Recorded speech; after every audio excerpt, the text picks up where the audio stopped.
अगर आप हर साल मेहनत से पैसा बचा रहे हो लेकिन साल के अंत में लगता है कि पैसा वहीं का वहीं है, तो प्रॉब्लम आपके इनकम में नहीं बल्कि इन्वेस्टमेंट की स्ट्रेटजी में है। बैंक एफडी आज भी सिर्फ सेफ्टी देती है, ग्रोथ नहीं। और स्टॉक मार्केट में डायरेक्टली घुसना आपके बस की बात है नहीं। इसी गैप को फिल करता है म्यूचुअल फंड, जहां आपका पैसा प्रोफेशनल एक्सपर्ट के हाथ में काम करता है और आप बिना डेली टेंशन के लॉन्ग टर्म वेल्थ क्रिएट कर सकते हो। आज इस वीडियो में हम आपको म्यूचुअल फंड जीरो कन्फ्यूजन के साथ समझाएंगे ताकि आप सिर्फ इन्वेस्ट ही नहीं सही इन्वेस्ट कर पाएं। म्यूचुअल फंड एक प्रोफेशनली मैनेज्ड इन्वेस्टमेंट होता है। बहुत सारे इन्वेस्टर्स का पैसा कलेक्ट होता है, फिर एक फंड मैनेजर उस पैसे को शेयर, बॉन्ड, गोल्ड या मिक्स एसेट में इन्वेस्ट करता है। मतलब आप डायरेक्टली शेयर नहीं खरीद रहे, आप एक्सपर्ट के थ्रू मार्केट में इन्वेस्ट कर रहे हो। सोचिए 100 लोग अगर एक हज़ार रुपये जमा करते हैं तो टोटल 1 लाख होता है। अब एक एक्सपर्ट ये डिसाइड करता है कि इसमें से 60% लार्ज कंपनी में लगाना है, 30% मिडिल और छोटी कंपनी में लगाना है और 10% सेफ इंस्ट्रूमेंट्स पे लगाना है। इस पूरे प्रोसेस को कहते हैं म्यूचुअल फंड इन्वेस्टिंग।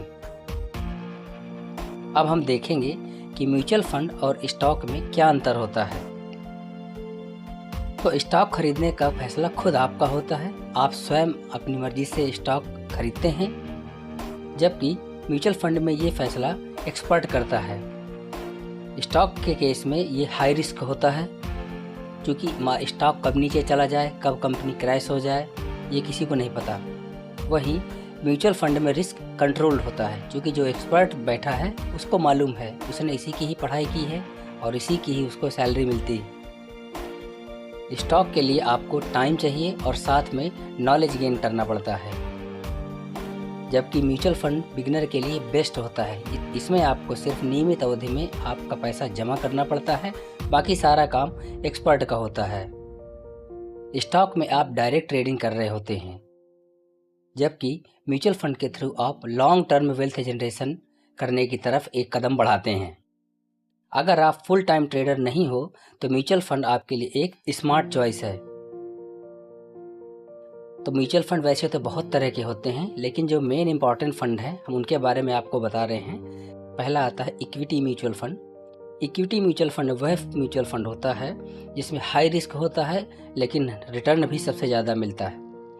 इन्हीं के अंदर फिर अलग अलग कैटेगरी आती हैं, जैसे लार्ज कैप, स्मॉल कैप। ये लॉन्ग टर्म में वेल्थ जनरेट करने के लिए सबसे अच्छे फंड होते हैं। ज़्यादातर ये यंग इन्वेस्टर के लिए ज़्यादा सही होते हैं, क्योंकि इन पे लॉन्ग टर्म समय देना पड़ता है। दूसरा आता है debt mutual fund. Debt mutual fund वो म्यूचुअल फंड होते हैं जिनमें आपका पैसा बॉन्ड और फिक्स्ड इनकम वाले सोर्स पे लगाया जाता है। इनमें रिस्क कम रहता है लेकिन रिटर्न भी आपका स्टेबल ही रहता है। ये कंजर्वेटिव इन्वेस्टर जो होते हैं उनके लिए बेस्ट चॉइस होती है, और जिनके गोल शॉर्ट टर्म के लिए होते हैं, जैसे 2 साल 3 साल। Hybrid mutual fund. Hybrid mutual fund वो फंड होते हैं जिनमें आधा पैसा इक्विटी में और आधा पैसा डेट में लगाया जाता है। ये बेसिकली बैलेंस होते हैं, इसलिए इनका रिस्क और रिटर्न भी बैलेंस होता है। ये म्यूचुअल फंड एक बिगिनर के लिए सबसे बेस्ट होते हैं। इनमें रिस्क हालांकि इक्विटी म्यूचुअल फंड की अपेक्षा कम होता है। म्यूचुअल फंड में इन्वेस्ट कैसे करें? तो म्यूचुअल फंड में इन्वेस्ट करने के 2 तरीके होते हैं। पहला SIP यानी सिस्टमिक इन्वेस्टमेंट प्लान, और दूसरा होता है लमसम। SIP में आप हर महीने या हर एक निश्चित समय पर एक निश्चित रकम को म्यूचुअल फंड पे इन्वेस्ट करते हैं। इससे मार्केट ऊपर जाएगा तो भी आपकी परचेजिंग होती, मार्केट डाउन जाता है तो भी आपकी परचेजिंग होती है, जिसमें आपका रिस्क कंट्रोल रहता है और निवेश का डिसिप्लिन बना रहता है। वहीं लमसम इन्वेस्टमेंट की बात करें तो लमसम इन्वेस्टमेंट वो इन्वेस्टमेंट है जिसमें एक साथ एक मुश्त पैसा किसी फंड में लगाया जाता है। इसमें फंड में लगाने के लिए आपकी टाइमिंग का इम्पोर्टेंट होना बहुत ज़रूरी है, ताकि जब मार्केट गिरे तभी आप उस पर पैसा लगाएं। क्योंकि अगर बढ़े हुए मार्केट पे आप पैसा लगाएंगे तो हो सकता है 2 साल 3 साल 5 साल तक आपको कोई भी रिटर्न उस पर जनरेट करके ना दे सके। इसीलिए बिगिनर के लिए SIP एक बेस्ट ऑप्शन होता है। म्यूचुअल फंड तुरंत आपको अमीर बनाने वाला इंस्ट्रूमेंट्स नहीं है कि आपने सोचा कि आपने इस साल पैसा लगाया 2 साल 3 साल में आपको करोड़पति बना देगा। नहीं, हाँ, इसमें समय लगता है लेकिन पैसा आपका बनेगा ज़रूर। अगर आप डिसिप्लिन हैं, पेशेंस के साथ इन्वेस्ट करते हैं, सही फंड का चुनाव करते हैं